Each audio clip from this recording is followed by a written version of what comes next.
Graças a Deus, estamos de volta para mais um estudo bíblico aqui da Arca. Nessa série, nós estamos estudando sobre as 7 igrejas do Apocalipse. E ainda estamos na primeira igreja, que é a igreja de Éfeso. A gente já falou um pouquinho da história dessa igreja, né? Como que ela foi fundada na época das missões, das viagens missionárias do apóstolo Paulo. Comentamos também que o apóstolo escreveu uma carta para essa igreja um tempo depois.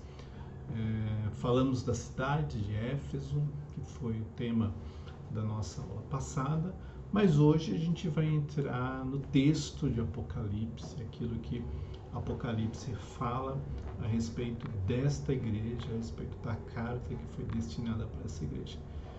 Esse texto está no capítulo 2, versículo 1 até o versículo 7, são apenas 7 versículos e vamos à leitura deles. Então, diz assim, né, Apocalipse capítulo 2, versículo 1. Ao anjo da igreja em Éfeso escreva: estas coisas diz aquele que conserva na mão direita as 7 igrejas e que anda no meio dos 7 candelabros de ouro. Conheço as obras que você realiza, tanto o seu esforço como a sua perseverança. Sei que você não pode suportar os maus e que pôs à prova os que se declaram apóstolos e não são, e descobriu que são mentirosos. Você tem perseverança e suportou provas por causa do meu nome, sem esmorecer. Tenho, porém, contra você o seguinte: você abandonou o seu primeiro amor. Lembre-se, pois, de onde você caiu. Arrependa-se e volte à prática das primeiras obras. Se você não se arrepender, virei até você e tirarei o seu candelabro do lugar dele. Mas você tem a seu favor o fato de que odeia as obras dos nicolaítas, as quais eu também odeio. Quem tem ouvidos, ouça o que o Espírito diz às igrejas. Ao vencedor darei o direito de se alimentar da árvore da vida que se encontra no paraíso de Deus. Amém? Somente até aí. Em uma aula passada, nós comentamos que as cartas às 7 igrejas, elas têm todas uma mesma estrutura comum. Então, acho que antes da gente falar um pouco mais a respeito da carta de Éfeso, vale a pena revisitar como que era essa estrutura. Então, aqui na tela aparece para a gente um esboço dessa estrutura, né? Bem simples, é uma estrutura dividida em 3 partes. Na primeira parte a gente tem a identificação de Cristo. Na segunda parte a gente vê a situação da igreja e aí a gente descobre quais são pontos positivos e também pontos negativos. E a última parte dessa estrutura fala a respeito da promessa que Cristo faz para aquele que vencer. Então, todas as 7 cartas, a gente vai encontrar essas 3 partes presentes, né? É uma estrutura básica que a gente vê em cada uma delas, olhando para o texto de Éfeso, que a gente da carta, né? A igreja de Éfeso, que a gente acabou de ler, é possível a gente identificar também essas 3 partes lá dentro, e é o que você vê aqui na tela. Então, lembra que a primeira parte é Cristo se identificando, então é essa parte que está em verde, é a forma pela qual Cristo se apresenta para esta igreja, aqui falando especificamente de Éfeso. Em azul, você vê então quais seriam os pontos positivos e negativos que a igreja tem.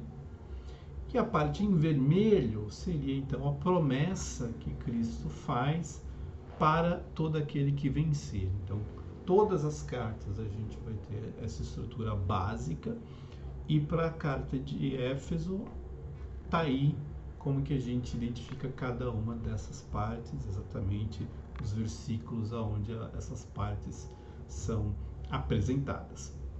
Quando a gente começa a observar mais no detalhe o conteúdo dessa carta, a gente percebe que tem algumas palavras importantes, algumas ideias importantes a respeito da carta, e antes a gente ir versículo a versículo, vale a pena a gente olhar aqui no detalhe algumas ideias, algumas palavras que chamam a atenção.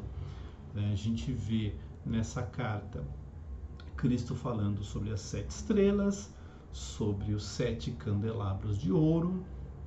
A gente vê Cristo falando a respeito do esforço e da perseverança da igreja, uma igreja que não pode suportar os maus, uma igreja que provou aqueles que se declaravam apóstolos e não eram.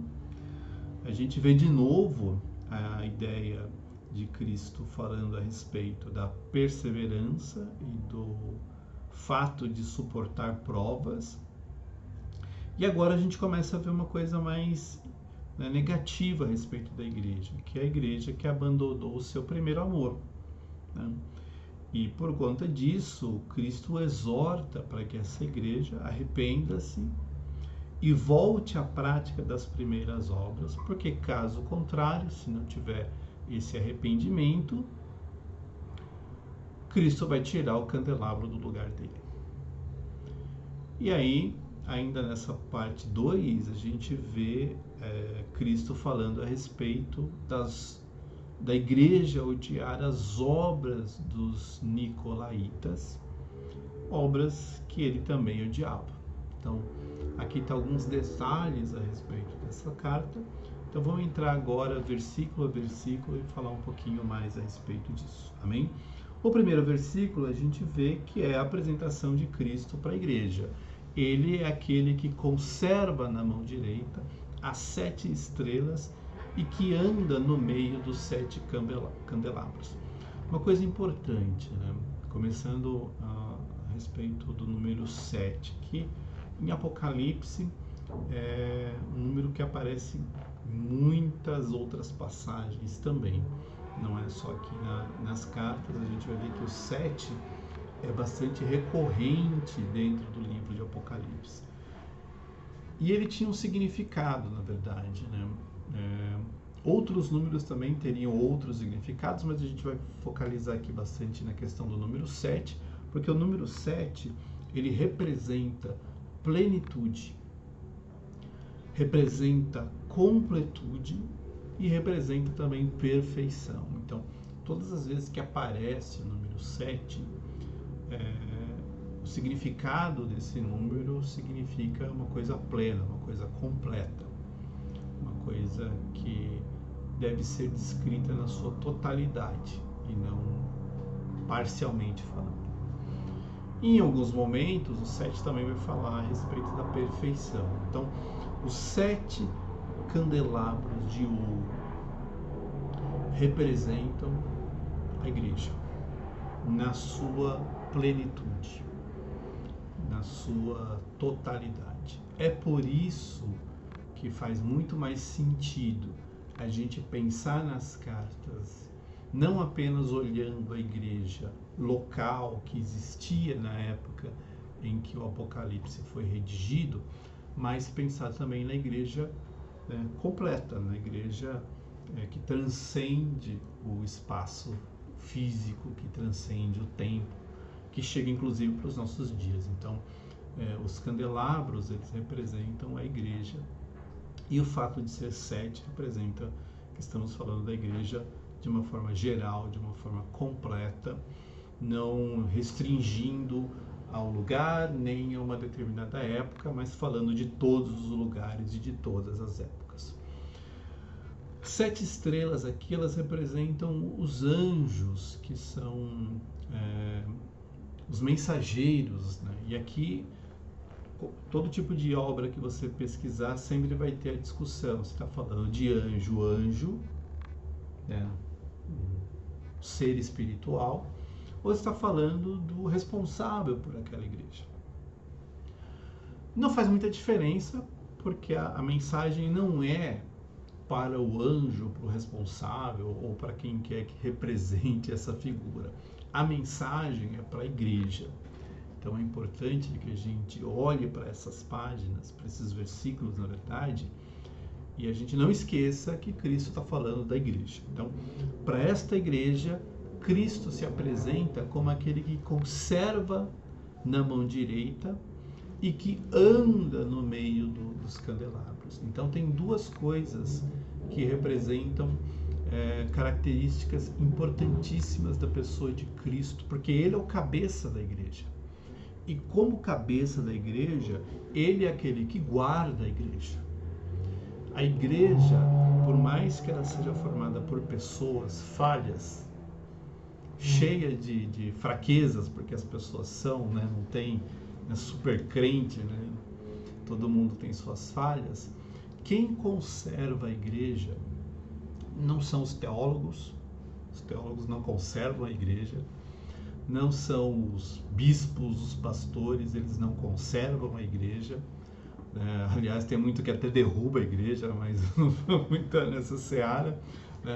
Quem conserva, quem protege, quem guarda a igreja é Cristo, porque Ele é o cabeça. Por mais que a igreja, como instituição, tenha seus problemas, passe pelas dificuldades, muitos problemas e dificuldades são criados pela própria igreja, né, quando não consegue dar uma resposta convincente para os problemas das pessoas. Acontece, mas o mais importante é Cristo é o cabeça da igreja e é Ele quem guarda, é Ele quem conserva. A gente faz as coisas erradas, que a gente sabe que faz, mas graças a Deus que a gente tem Cristo como cabeça. Cabeça não é uma pessoa, não é uma figura humana, não é um representante humano, né? Esses, talvez no aspecto social, até ok, dá para se imaginar desse jeito, e paciência, porque é como a instituição acaba sendo organizada. Mas quem guarda, quem conserva, quem protege a igreja é Cristo, e ele deixou muito claro quando ele abre a carta aqui para a igreja de Éfeso. Na sequência, ainda nesse mesmo versículo, Cristo se apresenta como aquele que anda no meio dos 7 candelabros. Isto significa que Cristo é aquele que acompanha a igreja, que está presente em todas as ocasiões. Então, a gente às vezes pensa muito na igreja como instituição, como aquela que tem lá um registro num órgão oficial, CNPJ, sei lá o quê. Tá certo, isso faz da igreja uma instituição. Mas aqui a igreja é olhada como corpo de Cristo. E como corpo de Cristo, ele guarda e ele acompanha. Então as coisas não estão soltas como a gente às vezes tende a imaginar. Cristo está sempre no controle. Às vezes a gente pode se enganar achando que ele não está, mas ele está. E às vezes o homem pode achar que é ele que manda, é eu que mando, eu que sou líder, eu que faço. Mas não. Quem realmente comanda, quem realmente acompanha, quem realmente guarda é Cristo. Nós somos apenas seres mortais falíveis, que às vezes nos achamos um pouquinho especiais, mas não somos nada disso. Quem é tudo e quem é realmente o cabeça é Cristo, e ele já faz questão de dizer isso aqui logo no comecinho dessa carta. Continuando, no versículo seguinte, a gente vê Cristo falando a respeito das obras que Éfeso realiza. E ele fala, olha, eu conheço as obras que você faz. E isso mostra que aquela igreja estava no radar do Senhor. Se a gente pensar da época em que Paulo fundou a igreja de Éfeso. Para esta ocasião aqui, provavelmente essa deveria ser a segunda geração de cristãos na igreja de Éfeso. A primeira foi aquela que recebeu o evangelho a partir de Paulo, mas aí, né, as pessoas vão crescendo, morrendo, outros vão se convertendo, e aí, muito provavelmente, a gente está falando aqui de uma segunda geração. E Cristo dizia: olha, eu conheço as obras de vocês, eu sei muito bem o que vocês estão fazendo, eu sei muito bem as atitudes, as reações, aquilo que a igreja faz, né, como Cristo. E aí, ele, na sequência, ele diz: olha, eu sei tanto o esforço quanto a perseverança. E são duas palavras que elas têm um sentido espiritual muito importante, porque esforço tem muita relação com a dedicação em se fazer algo, e a perseverança tem a ver com a dedicação em manter algo que está sendo feito. Então, dá para ter uma ideia muito interessante aqui de que esta igreja, ela zelava pelo evangelho da forma que eles haviam recebido, porque eles se esforçavam para isso e perseveravam nesse esforço, neste evangelho. Então, tá aí uma coisa interessante dessa igreja. É uma igreja que, mesmo na segunda geração, imaginando, né, que eles estivessem na segunda geração, ainda se esforçavam em manter o evangelho e viver esse evangelho de acordo com a forma que eles tinham recebido. E perseveravam nesse esforço. E aí, Cristo diz na sequência que eles não podem suportar os maus. Então, tem uma das coisas que é uma característica dessa igreja: eles não toleravam, não suportavam gente má, né? E suportar tem sempre dois sentidos, né? Tem o sentido de dar o suporte, né, de ajudar, mas também tem o sentido de tolerar. Então, independente de que a gente está falando do sentido de dar o suporte ou no sentido de tolerar, esta igreja, ela não via com bons olhos ninguém que praticasse a maldade.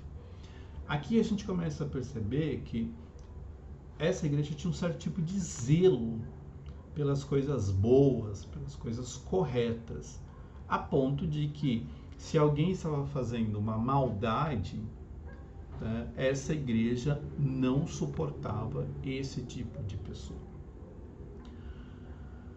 E, além disso, a gente vê no texto que a igreja colocou à prova todos aqueles que se declaravam apóstolos, mas não eram. Então, está aí uma outra característica que está muito associada com o zelo, com a preocupação em manter o evangelho tal qual eles tinham recebido. Se chegasse alguém dizendo: não, eu sou um apóstolo, isso aqui é o apóstolo, meu anel, né? Não sei se já tinha anel naquela época, mas enfim, né? Uma das coisas que a igreja fazia é: vamos ver se esse cara realmente é um apóstolo, vamos, né, colocar ele à prova. O que seria isso? Em muitos sentidos, seria, primeiro, observar o tipo de ensinamento que esse apóstolo estava trazendo. Era coerente com aquilo que a igreja já tinha recebido do apóstolo Paulo, dos presbíteros que tocavam aquela obra, dos bispos que tocavam aquela obra? Então, era coerente com esse ensino? Então, uma das preocupações que a igreja tinha era: vamos ver se aquilo que esses homens estão falando faz sentido com aquilo que a gente já recebeu como promessa. Porque se lá atrás, quando Paulo escreveu uma carta para Éfeso, Paulo falava de um determinado assunto, esta pessoa não pode trazer nenhuma contradição para esse assunto, porque se a gente recebeu a palavra de Paulo como palavra de Deus, aí vem um apóstolo dizendo uma coisa diferente, tem confusão aqui, e a gente precisa esclarecer isso. A outra forma que tinha para colocar à prova era provar as atitudes desses apóstolos.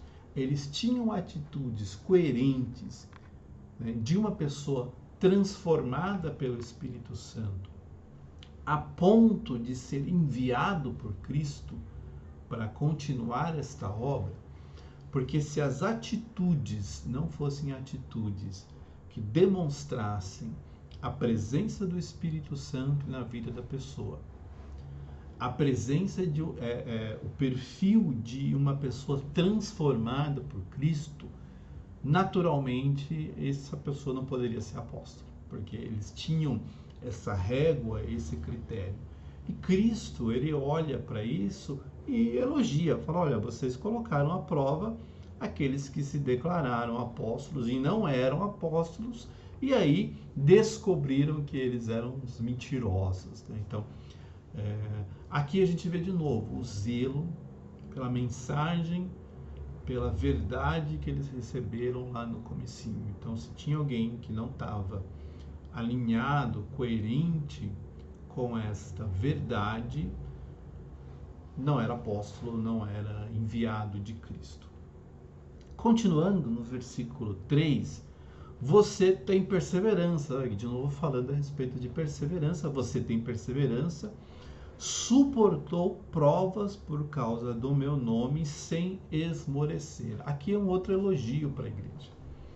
Uma igreja que perseverou, suportou provas por causa do nome de Cristo sem esmorecer. Então aqui Cristo está elogiando a igreja, dizendo: olha, vocês passaram por dificuldades, e não eram dificuldades naturais, eram dificuldades espirituais. E por que elas eram espirituais? Porque eram dificuldades por causa do nome de Cristo, por causa do evangelho, do desejo de viver esse evangelho. E a consequência disso é que nesta perseverança eles não esmoreceram, eles não abandonaram, eles não desistiram, eles não negociaram, né? Não vamos ser tão fervorosos assim, não. Eles continuaram firmes na convicção que eles tinham. Amém? Continuando, aí aqui começa agora uma coisa negativa a respeito da igreja, que está no versículo 4. Tenho, porém, contra você o seguinte: você abandonou o seu primeiro amor. Amém? Então está aí uma coisa que Cristo levanta para essa igreja como um ponto negativo. Eles abandonaram o primeiro amor. João escreveu a respeito do amor, né? É um dos apóstolos que conta bastante a respeito de amor. Não foi o único, os outros também falaram, obviamente, mas uma das coisas que João fala a respeito do amor é um versículo que eu acho assim muito, muito profundo, né? Diz que se a gente ama a Deus, que a gente não vê, e aborrece o nosso próximo a quem a gente vê, tem uma coisa esquisita nesse amor aí. Porque como que a gente pode dizer que ama a Deus que a gente não vê e não amar o nosso próximo, que é alguém que a gente vê ali, né? Então Deus é invisível aos olhos humanos, o próximo não. Então o amor e a questão do amor, o amor nas escrituras, ele tem sempre 3 dimensões. 3. Primeiro, o amor a Deus acima de todas as coisas, o amor ao próximo e o amor a si mesmo. Quem falou isso foi Jesus. Então, Jesus, quando perguntaram para ele: Jesus, qual que é o maior mandamento?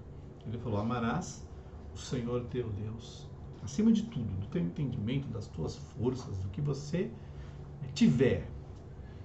E o outro mandamento semelhante a este é amar ao próximo como você ama a você mesmo. Então, amor é o mandamento que tem todas essas dimensões. E esta igreja estava abandonando esse amor. Às vezes a gente imagina que o abandono do amor estava só relacionado com eles não estavam mais amando a Deus, eles não estavam mais amando o Senhor. Talvez até fosse, mas não era só isso. Uma igreja que se preocupa demais com a essência, que era o caso aqui de Éfeso, tem que tomar muito cuidado, porque quando a gente para de diferenciar as pessoas da essência, a gente deixa também de amar essas pessoas. O que isso quer dizer? Às vezes a gente tem um zelo tão grande, tão grande, tão grande, que aí as pessoas que são imperfeitas, que são falhas, que têm fraquezas, elas acabam sendo vistas como um problema para esse zelo. Se você voltar um pouquinho atrás, eles não toleravam os maus, né? Não podiam suportar os maus. Eles colocavam aqueles que se diziam apóstolos à prova, descobriam que eram mentirosos. Eles se esforçavam, eles tinham perseverança. Mas chegou num momento em que o zelo pelas coisas espirituais, que não estava errado, o errado aí não é a atitude, mas a consequência dela, porque por consequência deste zelo todo, o amor começou a ficar de lado. Então, a sensação que nos dá é que abandonar o primeiro amor parece uma coisa muito consciente, não foi uma coisa do tipo assim, eles foram... Não, parece que simplesmente, sei lá, não queremos mais saber disso. E aí quando você para de amar a Deus, mas também quando você para de amar ao próximo, porque isso também é mandamento, né? Isso é muito sério, porque uma igreja que não ama, alguma coisa está faltando aí, porque a igreja ela tem que ser a demonstração do amor de Deus, né? A igreja ela tem que ser a extensão do amor de Deus. E esta igreja abandonou o amor. Então, o abandono do amor fez com que tudo aquilo que eles estivessem vivendo fosse apenas a teoria. Porque, na real, o Evangelho ele é lindo, maravilhoso, ele é transformador, ele é um poder sobrenatural de Deus para nos salvar, mas ele tem que ser vivido, ele tem que ser praticado, porque senão vira só teoria. E não dá para praticar o Evangelho sem praticar o amor, porque o Evangelho ele começou porque Deus amou o mundo. Então é uma relação muito próxima com a questão do amor, e aquela igreja estava abandonando, deixando de amar a Deus, mas muito provavelmente deixando de amar as pessoas. Tá? E aí Cristo falou assim, não, desse jeito, não. Tá? Lembra, pois, de onde você caiu. Então, em algum momento, essa igreja parou de amar. Não acho tanto que eles deixaram de amar a Deus, parece que eles se importavam de alguma forma com Deus, mas parece muito mais que eles pararam de amar o próximo. E não dá para ser igreja se não amar o próximo. Como que a gente é igreja vendo alguém passando necessidade e se tornando insensível, né? E às vezes, não é nem se tornando insensível, é espiritualizando um problema que é real, né? E um problema que é real, ele precisa ser resolvido, ele não pode ser apenas tratado à revelia. Aquela igreja estava fazendo isso. E Cristo estava chamando a atenção. Olha, vocês abandonaram o primeiro amor e precisam se lembrar aonde foi que vocês caíram, né? Na sequência, que é exatamente esse versículo 5, né? Lembra de onde foi que você caiu, arrepende-se, arrependa-se e volte à prática das primeiras obras. Então volta a praticar o amor, volta a praticar o Evangelho nesta essência prática e não na teoria, porque se você não se arrepender, virei até você e tirarei o seu candelabro do lugar dele. A mensagem era muito clara, olha, ou você se arrepende ou você vai deixar de ser igreja. É isso. Não tem meias palavras aqui, né? Jesus não dá muita volta, ele simplesmente fala, ó, se arrepende ou eu vou tirar o candelabro. E tirar o candelabro você vai deixar de ser igreja. Ou você vai perder essa condição de ser corpo.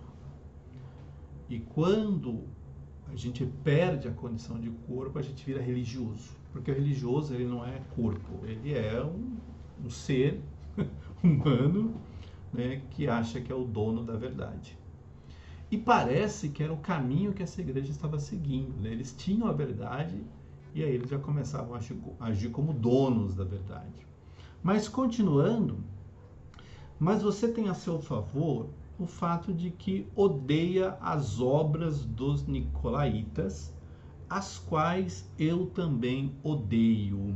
Veja que Cristo não está falando que odeia os nicolaítas. É engraçado, né? Ele fala que odeia as obras dos nicolaítas. E aí a pergunta que é, mas quem que eram esses nicolaítas, né? É difícil dizer com toda certeza, porque o Novo Testamento não fala a respeito de quem eram os nicolaítas, como eles surgiram, o que eles efetivamente ensinavam, quais eram as obras que eles praticavam. Não, as escrituras não falam muito a respeito, tá? O que a gente sabe do pouco que as escrituras falam? Primeiro, que eles tinham uma prática muito associada à imoralidade e também associada à idolatria. Você vai perceber nesse texto aqui, mas os nicolaítas vão aparecer de novo lá na frente, e aí lá na frente associados de alguma forma a Balaão, e é por isso que a gente acaba concluindo essa questão da imoralidade.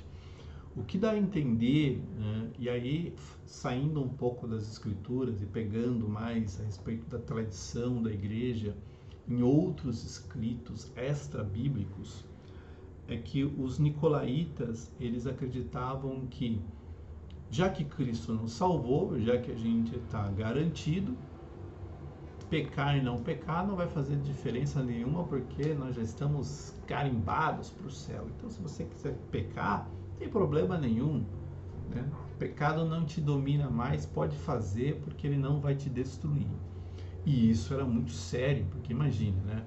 Uma igreja que queria preservar a essência de Cristo, a santidade, alguém ensinando que pecar estava normal, não tinha problema nenhum, era muito perigoso, porque levaria a igreja por um caminho desassociado da verdade de Cristo, que é o caminho de santidade, o caminho de pureza espiritual. E esses nicolaítas ensinavam que tudo bem você pecar, se prostituir, se arrebentar, se destruir, porque isso não faria mal nenhum para você.